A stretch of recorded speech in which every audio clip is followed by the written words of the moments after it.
Brilliance Audio presents The Overdue Life of Amy Byler by Kelly Harms, performed by Amy Mcfadden.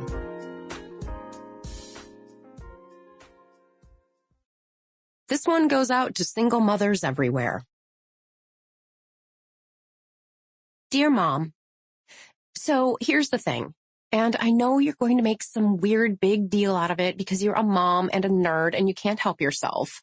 You're going to make it into a Facebook meme and then needle point it onto a pillow because you're crazy. But whatever, here it is. You were right. Not right about reading, Mom. Reading is something I do because I love you and because I want to get into college. The books you gave me were 90% less boring than the books I've read for school, but they were still boring. Did you know half of these books you picked have been made into movies? The reason is because movies are better, and people who are reading books are always thinking, God, this would be so much better if it were just not a book.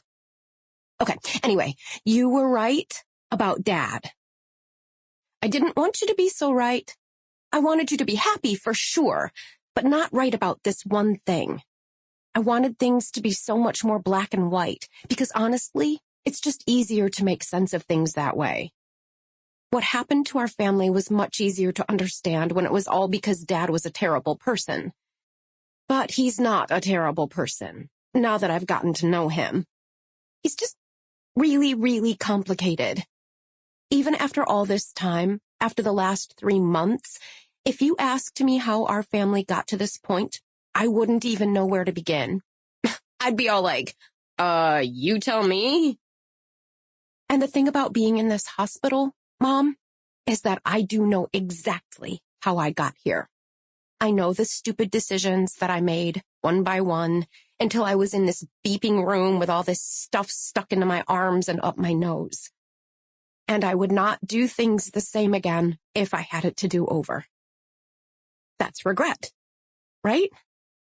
That's what you were hoping to spare me and Joe when Dad first showed up this spring and you asked us to give him a chance. Regret.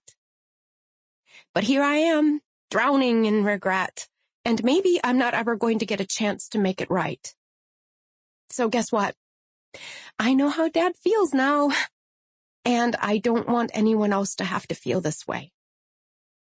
So whatever you decide about him, Mom, then okay. It's your decision. Sample complete. Ready to continue?